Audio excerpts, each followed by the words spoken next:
c'est parti. Nous sommes donc le 22 décembre, donc 1923. Et avec nous, nous avons un personnage qui s'appelle Anderton Wellsteiner, qui est joué par Ben Chibi. Et peux-tu nous présenter ton personnage, Ben Chibi? Alors, Anderton Wellsteiner est donc une ancienne personne, hein, elle a quand même un petit vécu. Et donc, c'est un archéologue et un pasteur assez atypique. Disons qu'il est très excentrique et progressiste, un peu à l'écart du reste du monde. D'accord. Il est à 22 heures. Tu as donc passé toute ta journée à travailler et tu es en train d'attendre le tramway. Fais-moi un premier jet de perception. Oula, vous m'en demandez beaucoup, monsieur. Mais c'est Dieu qui te le demande, hein. Fais-le. Ah, d'accord.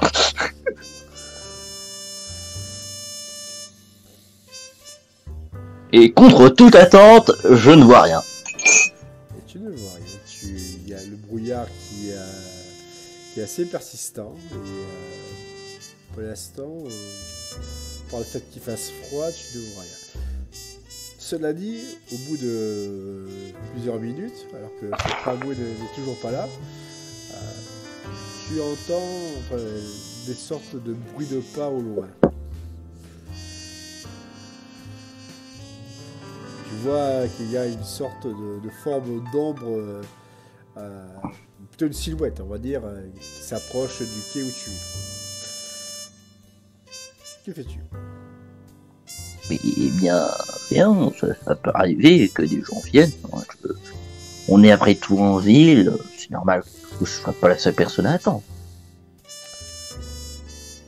La personne finit par s'approcher de toi et contre toute attente, il s'agit d'une jeune femme. Une femme qui a l'air d'avoir la bonne vingtaine. Celle-ci est chaudement habillée.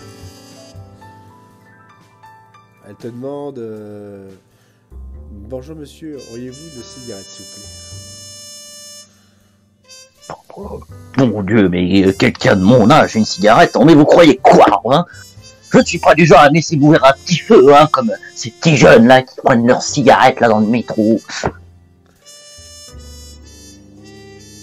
Elle te regarde, prend un peu de distance, et puis s'éloigne de quelques pas de toi, l'air circonspecte et même méfiante, enfin c'est la même chose, je veux dire, et allume sa cigarette en essayant de ne pas fumer à côté de toi.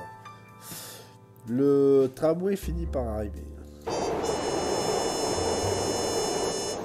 Je monte, hein, toujours avec ma démarche habituelle, très prononcée, hein, parce que je tape bien des pieds au sol, là. Et d'ailleurs, quand tu entres dans ce tramway et que tu tapes bien des pieds au sol, ça a tendance à agacer, on va dire, les clients qui sont dans ce tramway, mais bon, vu ton âge avancé, tu n'oserais dire. Tu arrives à la première station, donc premier arrêt, on va dire, sachant que toi tu t'arrêtes au 5e, je précise, et à premier arrêt, 3 personnes qui rentrent. Première personne est un monsieur assez, on va dire, corpulent, sans être obèse, quoi, juste, tu vois, fort. Et il a une grosse moustache, et de ce que tu vois, c'est certainement un travailleur manuel. Et à côté de lui, un couple de jeunes amoureux qui semblent ignorer tout le monde. Et le tram reprend. Que fais-tu? Est-ce que tu t'assois? Est-ce qu'il y a des places de libre? Ou est-ce que tu préfères rester debout? Bon, je vais essayer de prendre la place assise la plus proche et m'asseoir en disant attendre debout, c'est que de mon âge. Okay. tu vois, donc tu commences à... T'as ton journal de la journée que tu n'as toujours pas lu parce que tu l'as acheté il n'y a pas longtemps. Est-ce que tu décides de le lire ou tu le liras plus tard?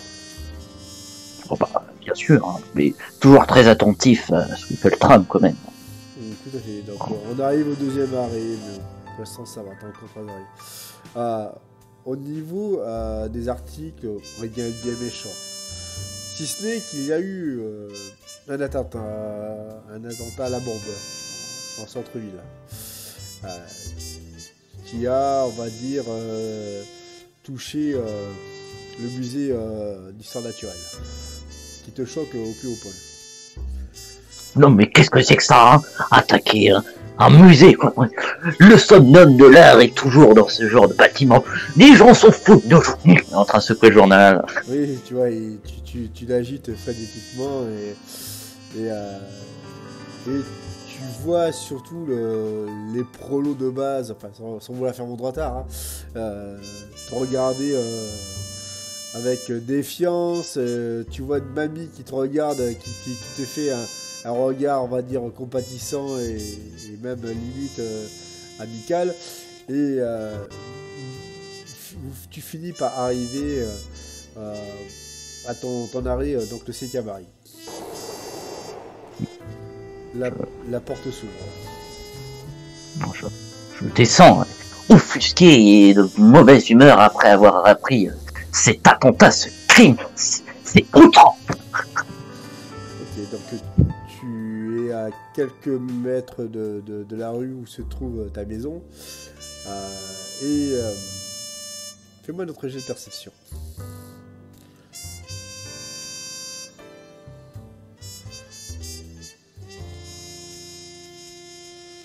Je vois.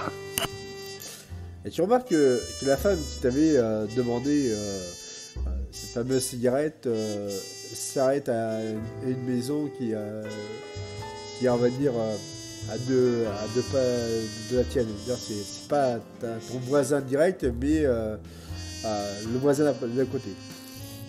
Elle semble toquer à la porte et personne ne répond. Est-ce que, en repensant par réflexe par rapport au fait que je revois cette personne, il me semble déjà l'avoir vue dans les environs de chez moi ou avoir connaissance de quelqu'un qui puisse lui ressembler, rien, c'est le réflexe humain de penser à ça. Non, c'est la première fois que tu la vois. C'est la première fois même que tu la vois dans ce quartier. Bon bah, méfiant, je rentre chez moi, donc et je ferme les volets tout de suite, hein, parce que je trouve ça bizarre.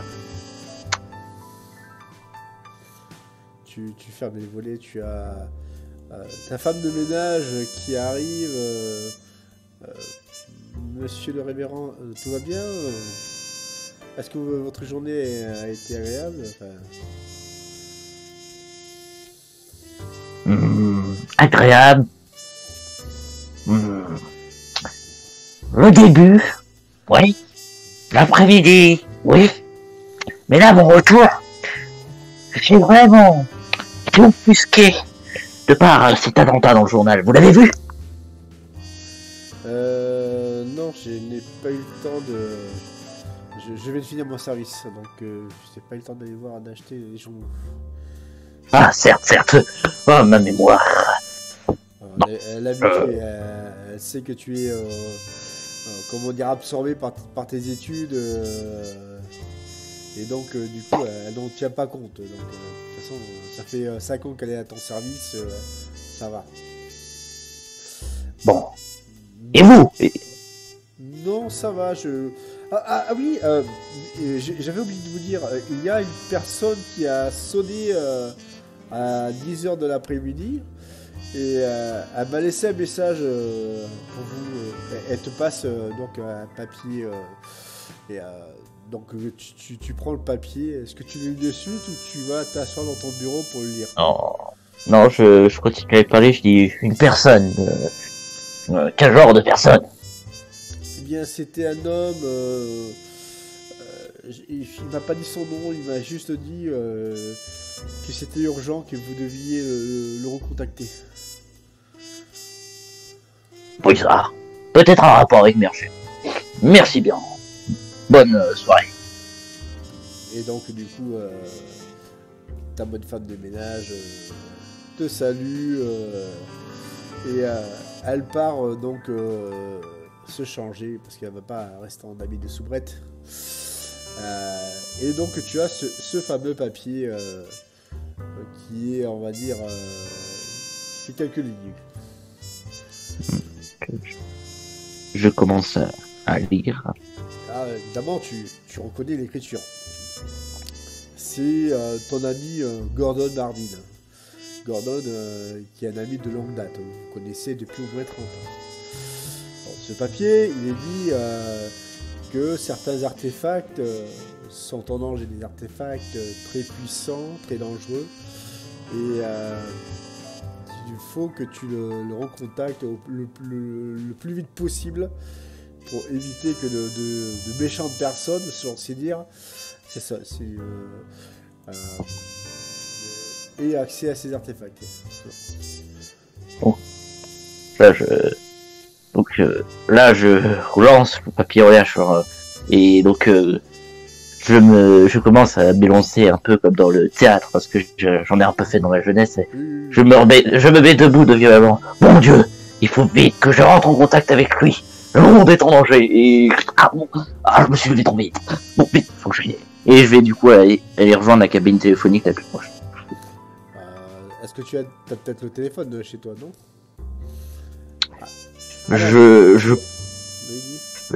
Je pense que mon personnage doit tellement peu l'utiliser qu'il en a oublié avec l'âge qu'il en a. Exactement, je vois le genre quoi. Le type il va à la machine, la cabine téléphonique parce que il sait plus qu'il y a un téléphone. Donc tu demandes, tu tombes donc sur la standardiste qui te dit oui, standard de Berlin. Qui voulez-vous joindre, s'il vous plaît? Un certain Gordon Barnin, si vous avez le numéro enregistré. Donc elle cherche et tu finis, oui, il y a le, comment dire, tu finis par arriver à pouvoir être mis en relation avec lui. Donc, du coup, avant de commencer à parler, je regarde rapidement autour de moi s'il y a personne qui m'écoute, et puis une voix basse, je dis « Allô, Gordon, c'est Anderton. » Allô, mon cher Anderton. Je suis ravi que vous ayez, excusez-moi, j'ai un tout, pu me contacter le plus tôt possible.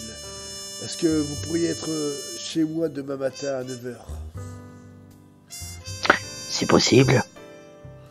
Eh bien, cela dépendra de votre emploi du temps. Mais il serait possible, moi-même, il vaudrait mieux que nous nous voyions le plus tôt possible. Vous savez, mon emploi du temps, je peux facilement le changer. Là, je prends un papier que j'ai dans ma poche, qui est mon emploi du temps, parce que moi, avec l'âge, je garde toujours ce papier sur moi, et je le déchire. Exactement. Ils attendront. Au pire, tu passes un coup de téléphone vite fait demain matin à ta secrétaire, tu l'engueules presque. Tu dis qu'est-ce que tu avec les pauvres gens avec qui t'as rendez-vous, quoi. Oui.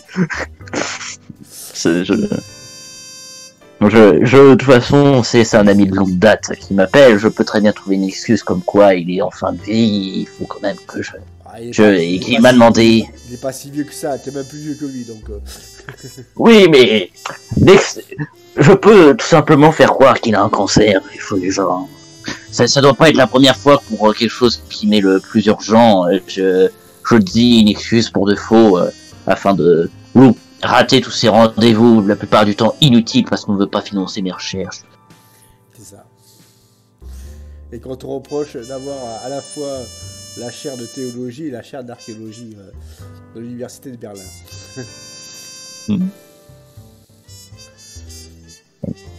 Donc, du coup, suite après avoir déchiré cet emploi du temps, je lui dis je reviens au plus vite. Et donc je raccroche rapidement parce que il doit me connaître avec le temps et l'habitude, et puis je regarde autour de moi si on m'a pas surveillé une nouvelle fois. Eh bien, tu regardes. Et là, il fait, comme dirait-on, un froid assez glacial dehors. Le vent commence à souffler. La, comment dire, l'endroit où tu te trouves, la cabine téléphonique, se trouve à au moins 100 mètres de ta maison. Donc tu vas mettre quand même du temps avant de revenir. Il neige déjà, donc au moment où tu arrives donc dans la rue où se trouve ta maison, tu vois que la porte dans laquelle devant laquelle cette femme se tenait est grande ouverte. Que fais-tu? Bien, je me dis que ça doit être un ami éloigné d'un de mes voisins. Je n'ai pas tant que ça à m'en faire. Et puis, il y a des choses plus urgentes. Et donc, je regarde non loin de ma maison pour me rappeler si j'ai une voiture ou pas. T'as une voiture, oui. Et donc, je me rappelle de ça, effectivement. Je n'étais plus sûr. Je monte du coup chez moi. Et je commence à mettre dans un sac toutes mes recherches. Tout ce qui m'importe à moi, tout ce que j'ai étudié depuis des années, et même ça doit me prendre plusieurs sacs, afin d'être sûr que personne ne puisse les prendre, et je vais aller rejoindre au plus vite mon ami. Sachant qu'il t'avait donné rendez-vous demain matin à 9h, mais bon, donc tu décides d'outrepasser tout cela et d'aller le voir directement ce soir, quoi. Alors, mon personnage, en fait, va l'interpréter et pense que c'est 21h quand il a dit 9h. Peu importe. Et je prends, du coup, l'arme cachée dans mon bureau, un petit revolver assez vieux, parce que je l'ai acheté il y a bien longtemps, au cas où quelqu'un rentre chez moi alors que je suis en train de travailler afin de me cambrioler, et je pars. Ok. Tu, tu prends tes affaires, tu commences à démarrer ta voiture. La porte est toujours ouverte, quoi. Tu vois même de la neige qui rentre dans cette maison. Mais bon, tu as décidé de ne pas en tenir compte et tu démarres ta voiture. De toute façon, les gens sont de plus en plus bizarres maintenant. Arrivé à quelques rues, tu entends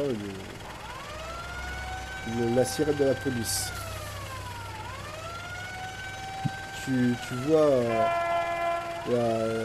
cette voiture tu la croises parce que toi tu vas dans la direction opposée, je précise. Et donc tu continues ton chemin, ne sachant pas pourquoi la police est en alerte. Mon ami m'a appelé, c'est plus important. Tu finis donc par arriver face à la maison donc, de Gordon. Et tu remarques que contrairement à d'habitude, les volets sont fermés. Du coup, je sors de la voiture avec tous les sacs, donc avec beaucoup de papier, donc ça commence à faire un peu de poids, et là, du coup, l'arme cachée dans ma veste, prêt à la sortir en cas d'urgence, je m'approche lentement et discrètement de la porte, en faisant attention autour de moi que rien ne m'attaque, et puis je toque à la porte. Tu toques à la porte. Tu entends la voix à peine dissimulée de Gordon. C'est toi, Anderton? Oui, c'est moi, je suis là. Il ouvre vite la porte.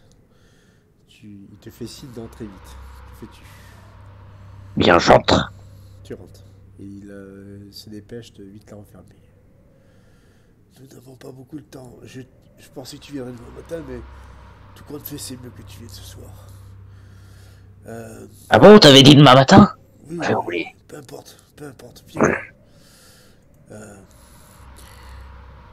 déjà, on va aller au salon. Il te donc montre enfin, il t'amène au salon, il ouvre la porte, donc là, Ouais, alors avant de les suivre, je prends une serviette dans ma poche et j'essuie mes chaussures pour bien les relustrer à nouveau. oui, de toute façon, il y a un tapis d'entrée, donc pire. Ah oui, tu veux dire, oui, le dessus de tes chaussures, d'accord, ok. Voilà, pour bien évidemment, je frotte au tapis comme d'habitude. C'est toujours les petites habitudes. Il faut avoir les chaussures bien propres. Ok. Tu es donc dans ce salon désormais. Et donc tu vois donc Gordon qui semble, on va dire, soucieux. Tu es sûr que personne ne t'a suivi?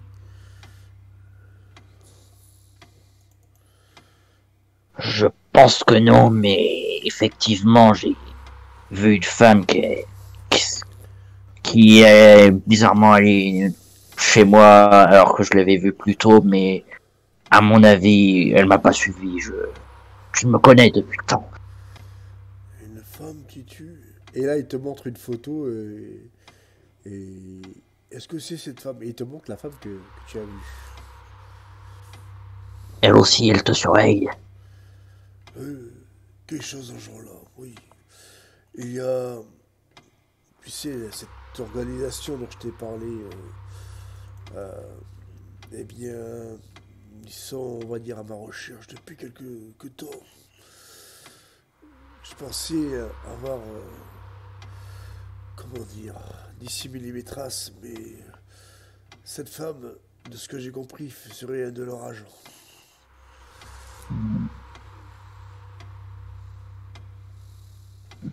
D'accord. Et tu veux que je mette tes informations à l'abri? Oui, c'est ça. J'ai quelque chose à te passer. Et là, il sort une espèce de boîte en bois, euh, finement ouvragée à l'extérieur. Tu vois, c'est avec des symboles damasqués.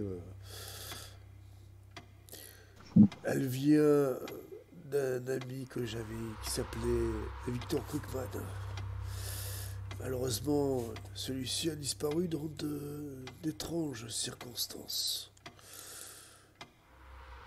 Il te tend la D'accord. boîte. Donc je prends la boîte. Puis j'essaie en entendant le nom, j'essaie de me rappeler. Et ça me dit légèrement quelque chose. J'ai peut-être dû le voir, mais je m'en souviens plus.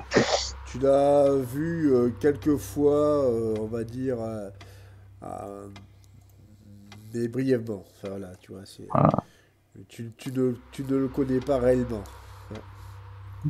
D'accord. Il me dit quelque chose. Mais je pense que si tu le traitais comme un ami, je devrais le traiter aussi comme un ami. Donc, je, je protégerai la boîte qu'il t'a cédée. D'accord, d'accord. Tu peux rester ce soir ici. Ne t'inquiète pas, j'ai pris toutes les dispositions. La seule chose que je te demande, c'est de ne pas ouvrir ces fameux volets. Me demande pas pourquoi. Je ne saurais Ne, t'expliquer. ne t'inquiète pas, je vais fermer les miens aussi. Ah, donc, du coup, tu veux revenir chez toi pour fermer tes volets. Oh, non, non, non, non, c'est juste pour lui dire ça, pour lui faire comprendre. Ok. Il arrive Mm. donc 23h et Gordon, après avoir bu quelques verres avec toi, euh, te propose d'aller dans la chambre d'amis. Tu as donc toujours cette boîte et au moment où tu vas te coucher, tu vas me faire un jet de perception.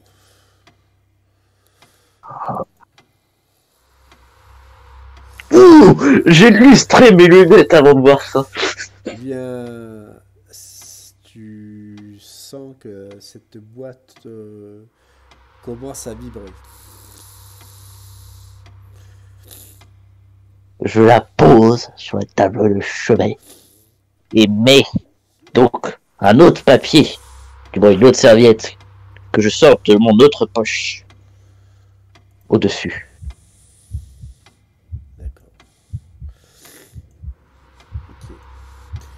Au moment où tu t'approches de cette boîte, tu as une certaine appréhension, une crainte que tu n'avais jamais, enfin que tu avais rarement, comment dire, vécu. Fais-moi un jet de mental avec un max de 20. Ça passe. Tu vois, tu as les mêmes boîtes et tu finis quand même par poser ton papier sur cette boîte, sachant que tu as le cœur qui bat la chamade. Et donc, est-ce que, du coup, en plus, ça peut me donner un bonus, vu que j'ai ramené toutes mes recherches avec moi. Est-ce que j'ai, du coup, l'information de quelque chose au rapport avec cette boîte par rapport au symbole qu'il y avait dessus dans mes recherches? Exactement. Tu ouvres cette boîte et tu te... Ah, Voilà, si tu veux. je n'ai pas voulu l'ouvrir. Je veux d'abord savoir, par rapport au symbole, ce que je suis au courant déjà. Eh bien, cette boîte représenterait, selon certaines légendes, la boîte de Pandore. Donc, pour moi, j'ai beau être irrationnel sur certains bords sans m'en rendre compte, je sais quand même que ce genre de boîte ne doit pas s'ouvrir sans précaution, donc je n'y touche pas. Je ne dois juste la garder en sécurité. C'est cela. Tu finis par t'endormir au bout de 3 quarts d'heure et tu fais une sorte de rêve. Dans ce rêve, tu es devant ce qui semble être une espèce d'hôtel fait en pierre dans une forêt. Tu vois des aventuriers ou des gens qui sont devant. Ils semblent sortir d'une sorte de vortex. Tu ne comprends pas ce qui se passe. C'est totalement irrationnel. Et tu te réveilles en hurlant. Bouchou, qu'est-ce que c'est que ça? Alors que tu te réveilles en hurlant, tu remarques quelque chose d'assez particulier. Ton cri qui aurait dû réveiller Gordon, bref, ne fait aucun effet. Pire encore, tu as l'impression d'être tout seul dans cette maison. Je prends rapidement la boîte et la mets dans un des sacs avec mes recherches. Je me remets debout. Donc j'étais resté habillé du coup parce que je devais partir tôt le matin. Je reprends mes sacs, je prends mon petit revolver, vérifie qu'il est chargé. C'est bon, il y a des balles dedans. Et je sors, très prudent. Et je regarde, donc en sortant juste la tête et l'arme, je regarde l'extérieur de la chambre. Tu regardes, attends. Tu regardes dans le couloir. Ouais, dans le couloir. Dans le couloir, il n'y a rien. Il se passe rien. Donc, avançant toujours aussi prudemment et sur mes gardes, j'essaie de rejoindre la chambre de mon ami. La chambre de ton ami, enfin la porte de la chambre de ton ami est grande ouverte. Il y a la fenêtre qui semble être ouverte aussi, et tu entends le vent entrer dans cette pièce. Je me mets sur le côté de la porte, donc du côté donc où il n'y a pas du côté en fait où il n'y a pas le morceau de porte quand c'est ouvert. Je discrètement et je regarde à l'intérieur. Tu regardes et tu vois donc le lit de Gordon qui est tout défait. Tu vois les traces de lutte et surtout tu vois cette fenêtre grande ouverte. Sinon tu ne vois personne dedans dans cette chambre. Est-ce que du coup, c'est une grande maison qu'il a, Gordon? Oui, elle est assez grande. Donc, étant donné que c'est un vieil ami, je sais qu'il a une bibliothèque où il entrepose ses secrets les plus importants, mais que peu de gens ne connaissent comment la trouver. Oui, il a ça. Ouais, bah donc moi je me dis que il me manque des informations un peu sur la situation, donc toujours sur mes gardes et le plus discrètement possible, j'essaie de rejoindre cet endroit. Et étant donné que j'ai plein de sacs, sûrement essayer de récupérer ces secrets les plus importants parce que cet ordre ne doit pas trouver les informations qu'il devait avoir. Ok, d'accord. Désolé. Tu finis par arriver donc dans cette bibliothèque qui est bien fournie. Et tu vas me faire un jet de fouille.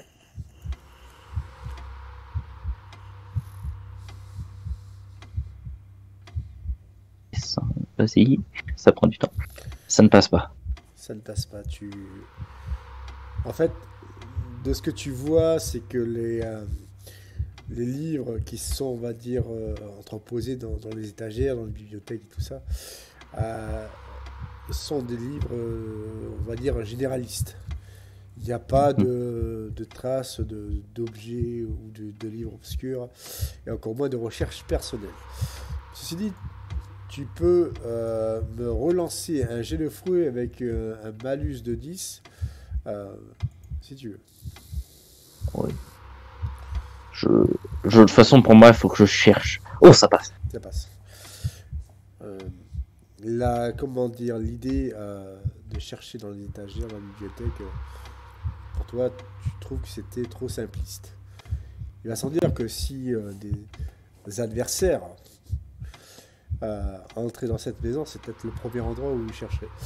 Tu es beaucoup plus intelligent que ça. Tu t'approches de ce qui semble être un bureau, voilà, un secrétaire même d'ailleurs, et tu cherches donc au niveau donc des tiroirs s'il n'y a pas des faux fonds. Oui, tu finis par en trouver.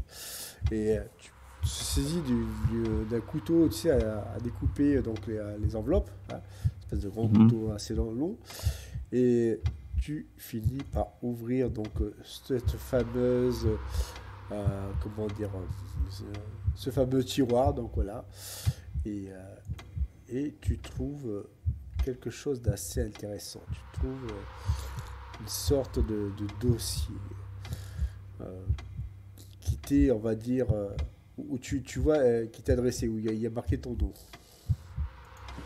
Je le feuillette rapidement. Tu feuillettes. Tu commences à le feuilleter. Là, il y a donc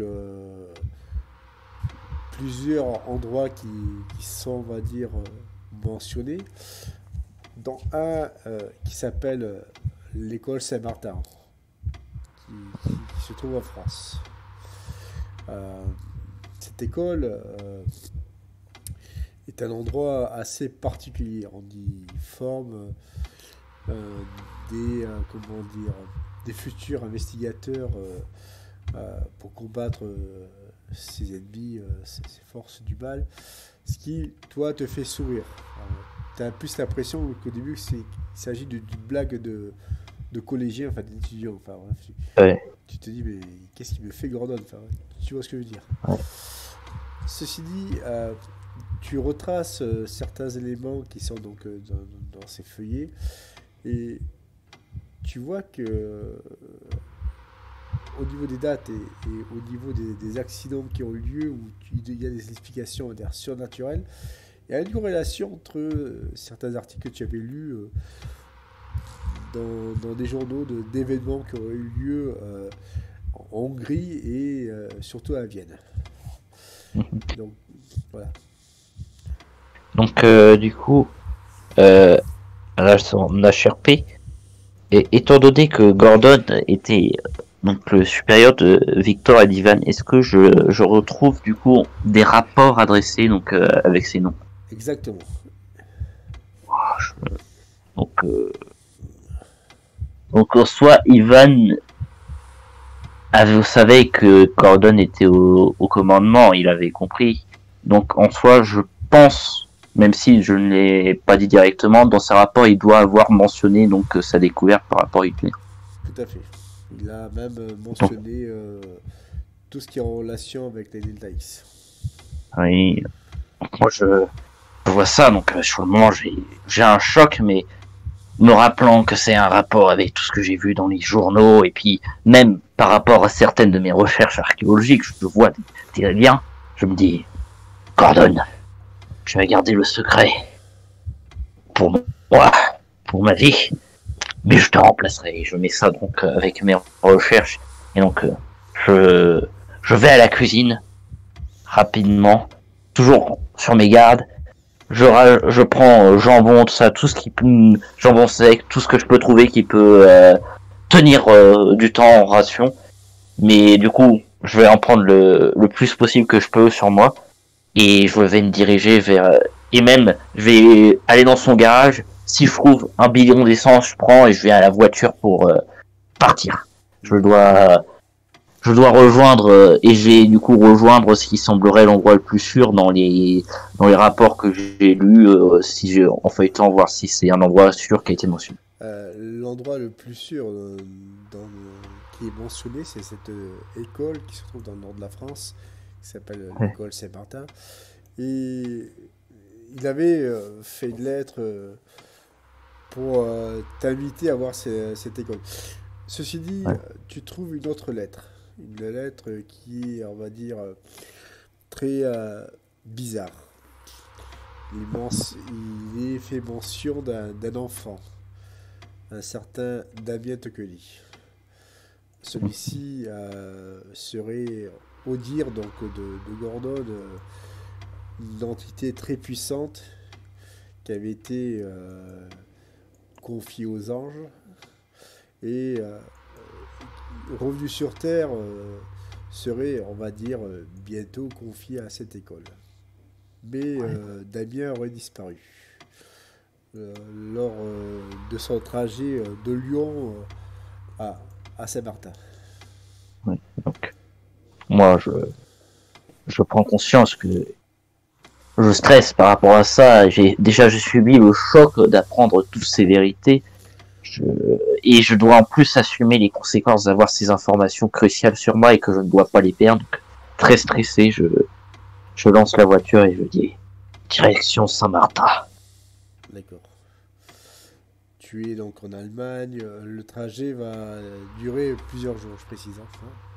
Oui, non, je doute bien, mon personnage là est très motivé parce que là, dès qu'il a vu les traces de lutte dans le lit, il s'est dit que Gordon était foutu et que pour l'instant, le destin du coup, il se rend compte que pour l'instant, le destin de beaucoup de vies est entre ses mains et qu'il ne doit pas abandonner peu importe les dangers. Donc, je vais essayer d'emprunter les routes les moins utilisées pour pouvoir quand même être le plus discret possible. D'accord. Du coup, donc on est donc de la nuit du 22 et ton séjour, enfin ton trajet te prend 2 jours, 23 limite. Oui, parce que je prends des chemins, je prends des détours pour ça. Tu arrives donc en France, du côté donc de Saint-Martin, vers les coups du 25 décembre, aux alentours de 10h du matin. Donc, du coup, est-ce que au niveau du coup, on est en 1920 tout ça? 1923. Ouais, donc on est d'accord que l'Allemagne et la France, il n'y a toujours pas une très bonne entente malgré que Hitler n'est toujours pas au pouvoir. Donc, est-ce que je sais que pour le passage des frontières, ça risque d'être difficile sans savoir de... Non,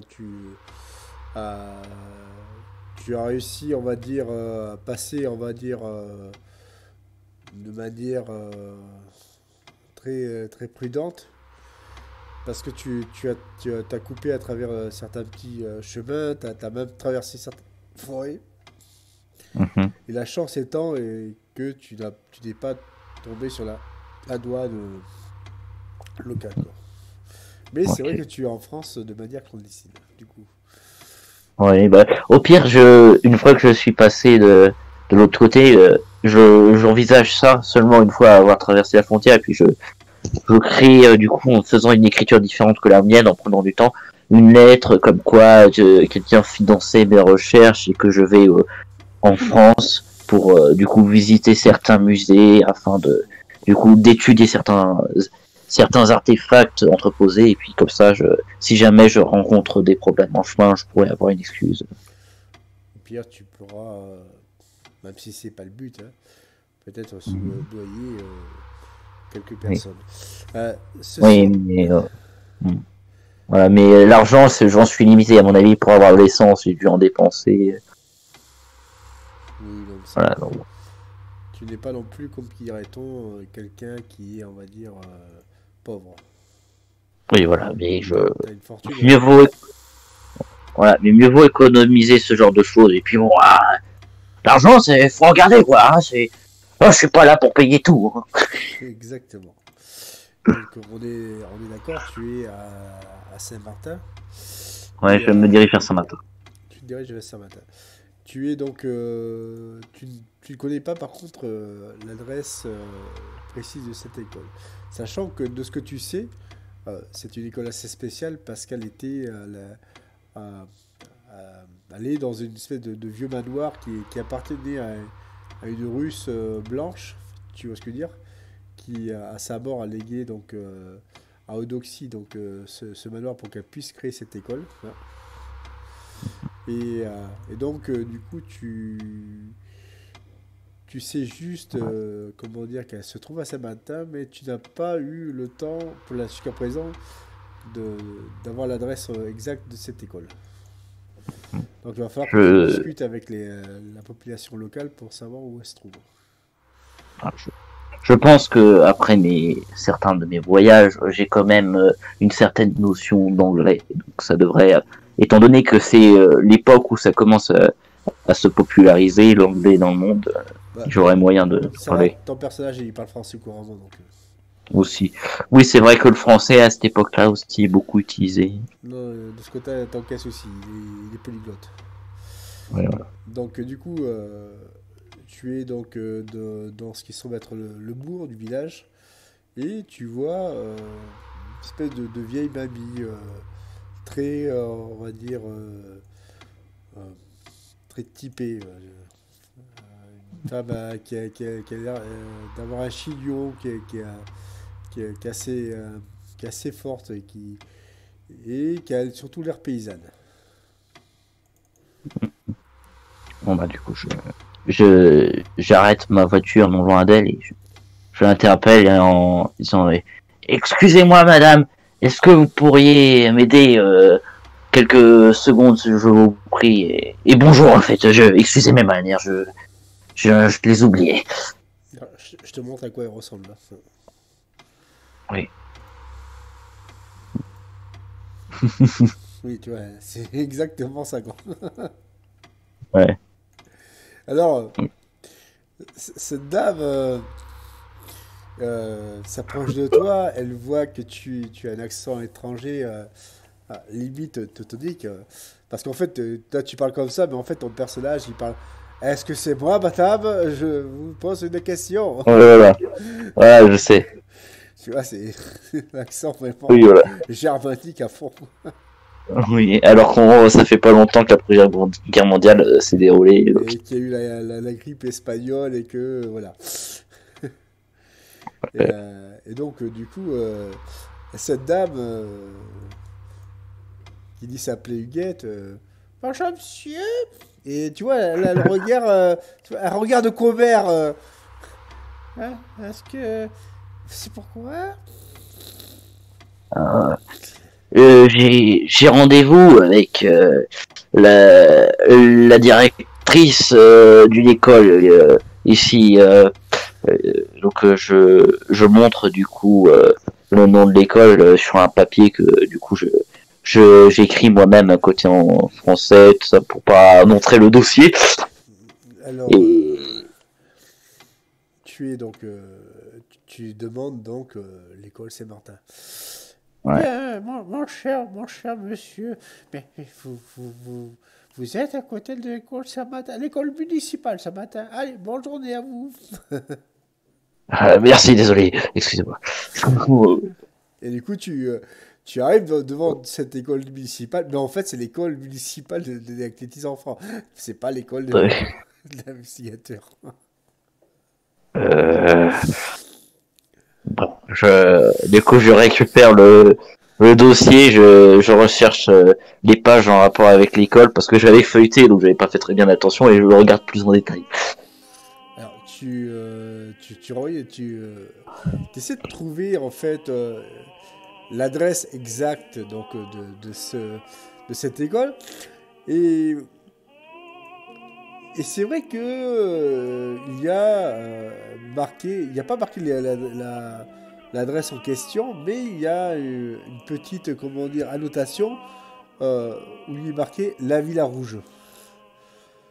Et là, donc dans ma voiture, vient avec mon accent allemand, je fais ah tout content d'avoir trouvé et puis je Donc, regarde autour de moi pour essayer de trouver. donc du coup, à un moment, alors que tu as donc cette vieille Huguette là qui était pas loin, elle sursaute euh, et elle te regarde l'air interloqué.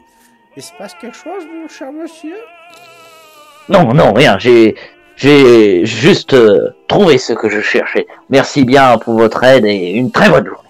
Alors, tu démarres la voiture, tranquille, et alors, la chose étant assez comique, hein, c'est que au moment où à peine tu sors, tu vois, de cette rue, tu la vois parler à ses amis de longue date, en te regardant, tu vois, d'un niveau de l'oreille, et t'as déjà des réputations déjà faites, quoi. Que tu le veuilles ou non. Bah déjà, étant donné que je suis allemand, j'ai déjà une réputation de base. Oui, voilà. Ouais. Donc, voilà. Mais tu ne sais toujours pas où est cette Villa Rouge. Oui, bah justement, je vais la chercher. Tu es donc face à ce qui semble être l'église. Et là, tu vois une espèce de vieille bourgeoise qui semble te regarder, te fait un salut de la tête.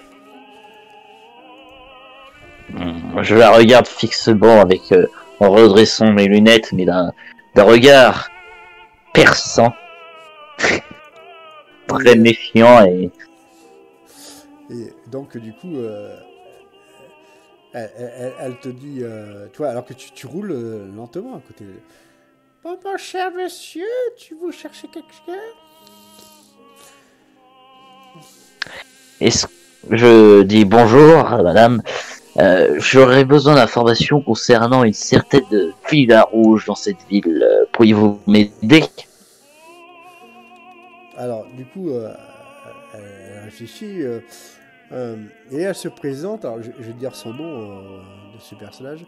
Elle dit s'appeler. Alors, attends, 2 secondes. Hop. Bernadette. Attends, 2 secondes. Bernadette. Non, mais attends, tu vas voir. Bernadette Adolphine du Soubéran de Lattre. Attention. C'est, on va dire, euh, c'est la bourgeoise locale, hein. Allez, Oui, la Maison Rouge, mais bien sûr. Mais vous savez qu'elle a appartenu à... Pour madame... Pour madame... Russe. Ah, une certaine Petrouchka, dans ce que j'ai entendu. Mais oui, elle se... Mais si vous voulez m'y amener, moi, je peux vous montrer où c'est. Et tu vois, toute maniérée, toute mielleuse, et surtout très hypocrite, parce que voilà, vieille bourgeoise. je, je la regarde très soupçonneux et puis Mais je dis d'un autre côté, toi, tu es habitué, tu sais, tu es un pasteur. Ce genre de femme, t'en as un appel à Berlin. Donc, ouais. Mais du coup, est-ce que j'évaluerais par rapport au dire que j'ai entendu des premières personnes que j'ai vues dans la ville, j'évaluerais comme quoi elle va m'amener dans un piège non, avec des non, gendarmes pour me non, faire interroger. non. Franchement, tu vois très clairement que ses intentions, à défaut d'être louables, ce qui est certainement le cas, hein, sont tout à fait pacifiques. Et vu que tu as, on va dire, un certain standing par rapport à, à la, population locale, tu présentes super bien et pour elle, tu es même d'un grand intérêt, quoi. Voilà, En gros, en fait, c'est juste qu'elle essaye de faire connaissance pour ensuite faire une collaboration et puis m'égorger après, quoi. Non, pas du tout, non, non, t'as pas compris. Et voilà. C'est, Oui, mais si en fait, en gros, c'est le petit nid de vipère, mais pacifiste, quoi. C'est ce que je voulais dire. c'est plus, non, comme tu as l'air d'être un homme important, elle est peut-être persuadée que tu es un homme d'affaires qui veut s'installer dans la région, bref. Donc, du coup, comme c'est une personne qui fait partie du Rotary Club local, qui est, on va dire, à fond sur tout ce qui est œuvre caritative, forcément, elle veut se mettre bien avec toi, en fait. Tu vois ce que je veux dire? Bon, en bon terme, en tout cas. Si elle veut jouer à ce jeu, bah on va y jouer. Je dis, merci bien, j'accepte humblement votre aide. Je vous en prie, montez. Et du coup, je déplace les sacs avec tout ce que j'ai dedans à l'arrière pour pouvoir faire une place à côté de moi. Et puis, du coup, là, je la laisse monter. Et donc, du coup, vous vous déplacez. Alors, le trajet n'est pas vraiment long. Ceci dit, et parce qu'elle te saoule avec mille et un détails qui sont les plus, on va dire, ennuyeux et qui n'intéressent qu'elle. Hein. Alors, moi, dans ma tête, je suis.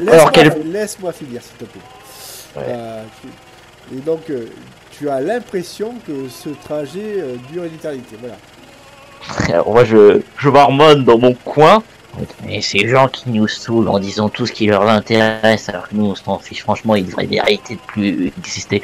Et sachant que sans m'en rendre compte, je suis le même genre de personne quand je parle de mes recherches. Sauf que tu le fais en allemand sans t'en rendre compte et elle ne pique rien, donc ça va. Oui, mais du coup, c'est l'ironie de la chose, c'est que je râle sur les gens qui parlent alors qu'on s'en d'inutiles de choses comme ça, alors que nous on s'en fiche, alors que je suis moi-même ce genre de personne. Il n'y a pas de souci. Et vous finissez par arriver donc devant cette maison et il va sans dire que Madame Bernadette est intéressée par y rentrer. Intéressée pour y entrer, en fait. Tu vois ce que je veux dire. Elle te demande s'il y aurait moyen de rencontrer les professeurs de cette dite école, parce que jusqu'à présent, elle n'y est jamais rentrée. Moi, je lui réponds, excusez-moi, madame, mais je n'ai pas l'autorité pour décider de cela, et je ne suis même pas sûr de pouvoir y pénétrer moi-même.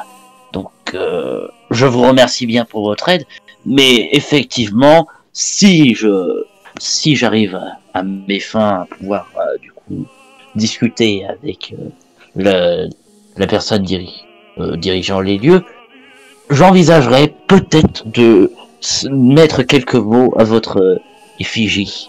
Alors, quand tu dis ça, tu vois quand même qu'elle est assez agacée. Elle a quand même pris sur elle de te montrer le trajet sur plusieurs kilomètres, je précise, et elle se voit mal revenir à pied pour le chemin retour. Donc moi, je tente le jet de social, en fait. Et attends, je fais quand même la partie ARP par rapport à cette affaire. Elle te sort, mais voyons donc, monsieur, j'ai quand même pris sur moi, j'ai été très compréhensive et surtout, je vous ai amené à bon port. Il faut quand même une petite exception pour moi. Il va sans dire que la préscience, la bienséance, fait que un geste, on vous prend un autre. Hein, prêtez pour un rendu, comme disent les gens du coin.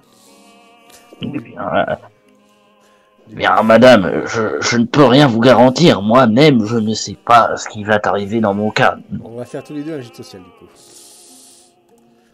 Je fais le bien. Fais le tien. Et du coup, tu te dis, oui, tout compte fait, voilà, c'est bon, au moins la moindre des choses, quoi, de la faire rentrer, quoi. Hein.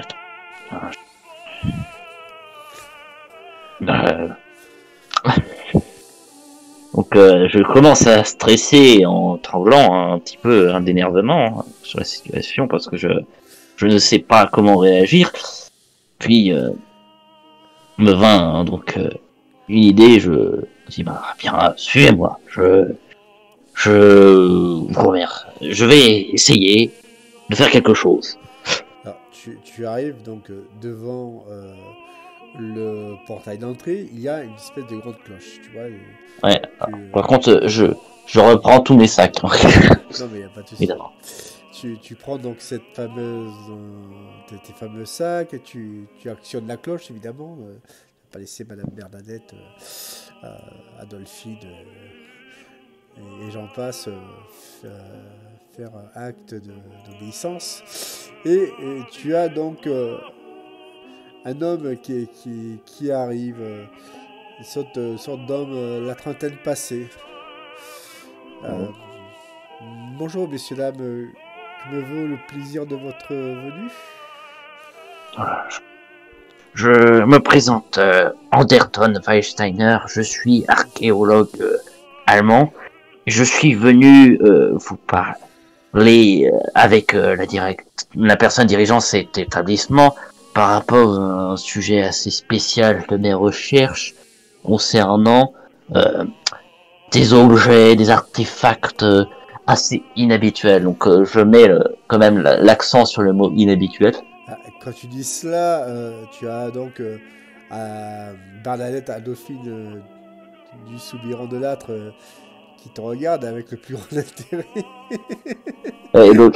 Et moi ce que je dis, et donc cette chère madame m'a permis de rejoindre ces lieux. Si jamais il serait possible que vous ayez un véhicule permettant de la ramener en ville, je vous en remercierai. Alors, il y a Bernadette qui dit mais non, vous n'y comptez pas. J'ai quand même fait tout ce, ce trajet pour vous aider à visiter cet endroit. J'ai une grande curiosité. Et là, tu vois le professeur Paul Buisson qui te regarde. Non, mais qu'est-ce que. Tu vois, genre, merci, j'avais besoin de ça. Enfin, tu vois ce que je veux dire. Et puis, il finit par obtempérer. Bon, mais madame, la bienséance étant que je ne peux vous décevoir et aussi, on va dire, vous manquer de respect, sachant que tu comprends aisément l'espace d'un instant qu'elle fait partie des personnes qui aident cette école moyennant une petite subvention. En fait, tu vois ce que je veux dire, comment ça marche, Ouais, quoi. ouais, ouais, Mais qu'elle n'était jamais entrée ici, donc voilà, quoi. ouais. Alors que, et c'est avec ta plus grande surprise, c'est qu'avec une certaine aisance que ce monsieur Bisson fait, on va dire, l'explicatif de l'historique de cette, comment dire, de cette demeure avec beaucoup plus d'emphase et d'aisance que cette dame. Il lui explique le mode de fonctionnement de cette école. Et en restant sur des, comment dire, des banalités, hein. C'est-à-dire qu'on ne prend que des jeunes qui ont une grande intellect. Et l'espace d'un instant, tu te rends compte que elle semble, comment dire, hocher de la tête. Et alors qu'elle se faisait peut-être plus importante qu'elle l'était, elle n'est peut-être pas si intelligente que ça. En fait, tu vois ce que je veux dire. Ce qui, toi, te fait sourire. Oui, elle a eu la cuillère d'argent dans la bouche, quoi. Exactement. Moi, Et je prête grand intérêt à ce qu'il dit pour voir si ça correspond bien toujours à ce que j'ai pu lire. Et donc, en attendant le moment où je pense, moi, ayant semblé être très clair par rapport à ce que je sais la situation, en mettant bien l'accent sur les mots artefacts inhabituels, j'attends le moment où je pourrais du coup être libéré de ce fardeau féminin. Et au bout de plusieurs minutes qu'il passe avec elle dans le salon, parce qu'il va sans dire qu'il va pas la laisser dehors dans la neige, il lui explique deux, trois banalités, ils boivent le thé, donc vous le buvez tous les trois ensemble, et à un moment, celle-ci se lève et hoche de la tête et donc Monsieur Buisson va donc lui propose de la ramener chez elle, ce qu'elle accepte. Et c'est assez particulier. Fais-moi un test de mental. Ça passe. Et tu remarques que Monsieur Buisson a utilisé des mots magiques qui font qu'il a, on va dire, plus ou moins, on va dire, fait changer d'avis à Madame et qu'elle est désormais, non pas sous son contrôle, mais on va dire sous l'effet d'une grande persuasion. Donc, moi, du coup, je soupire. Et donc, je reste assis attendant du coup la suite. La suite ne se fait pas, comment dire, ne, met pas, ne prend pas de temps à arriver. C'est-à-dire que Monsieur Buisson ramène donc Madame Soubirandolâtre au centre-ville, hein, et au bout de ce qui semble être, on va dire, pour un quart d'heure, celui-ci revient à l'école. Donc du Et coup, je le vois revenir. Je sors le revolver, le pose sur la table et on lève les mains juste après pour y aller petit à petit. Je vais mettre au clair la situation. Je, ne- ça n'était pas prévu du tout que je vienne ici, mais je dois vraiment discuter avec la direction des lieux. Et ça n'est aucunement une fatalité naturelle. alors, Monsieur Buisson hoche la tête. Oui, je. Vous dites que Monsieur Bardine a disparu, c'est ça? Oui, et j'étais chez lui à ce moment-là. C'est un ami de longue date, et je veillais à ce que les informations qu'il avait entre ses mains ne soient pas prises par cette organisation. Oui, vous avez bien fait. Ne bougez pas, je vais prendre le téléphone. Il commence à prendre le téléphone, il discute, il parle en anglais, il parle pas en français, quoi. Et tu comprends que il y a une certaine mademoiselle Wittlein qui va arriver. D'ici, on va dire, 2 heures. Les heures passent et il y a une voiture qui arrive. Celle-ci rentre dans la cour et tu vois donc cette femme brune qui débarque. Fais-moi vite un jet de mental. Très bien. Ça passe. Et là, Tu sens une aura ultra puissante émaner de cette femme. De toute évidence, ce n'est pas une humaine, comment dire, normale. Elle arrive vers toi. Hmm. Je vois que vous avez les dossiers de Gordon. C'est très inquiétant. Pouvez-vous dire ce qui s'est passé lors de votre dernière entrevue? et j'étais en train de rentrer du travail chez moi, et la femme de ménage m'a averti que mon cher ami était venu à 10 heures pour que je puisse venir au plus vite. Donc directement, je me suis assuré de l'appeler. Il m'a dit qu'il avait besoin de me voir le lendemain matin. Je suis allé directement après le soir, et heureusement, parce qu'il m'a confié une boîte que j'ai dans ses sacs, en plus de mes recherches et le dossier, ayant appartenu à un certain Victor Krugman, et il m'a dit que demain matin je devrais repartir pour me mettre à l'abri. Je, Après avoir fait un étrange rêve, je me suis réveillé. J'ai pris mes affaires et je me suis rendu compte que mon ami avait été sans doute enlevé. Je suis directement allé chercher le dossier que j'ai entre mes mains, ici.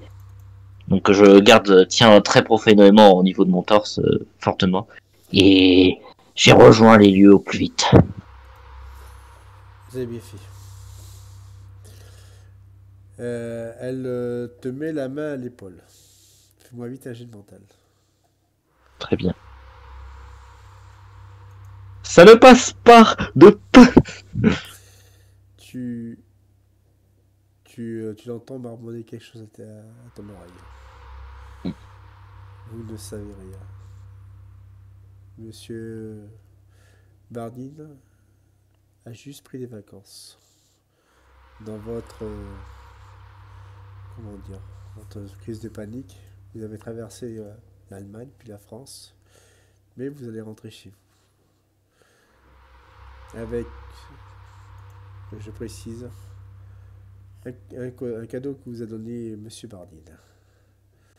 Et là, elle t'enfile une sorte de collier, tu vois, elle te met un collier au niveau du cou. Et tu es persuadé donc que, on va dire, que ceci est un cadeau de Gordon. Tu dors, tu te réveilles, et effectivement, tu n'as plus aucune, plus aucun souvenir de ce qui s'était passé. Le trajet retour sera des plus tranquilles. Mais une fois que tu es revenu donc à Berlin, tu te rends compte que il y a eu un fait divers assez particulier. Ton voisin de palier, on va dire, a disparu. Cet homme était une sorte d'anthropologue. Tu ne le connaissais que de réputation, je précise. Mais bien qu'on t'ait effacé la mémoire, le doute subsiste. Il y a trop de choses bizarres, trop d'incohérences. Et d'ici quelques jours, tu essaieras de chercher le pourquoi du comment. Fin de la partie.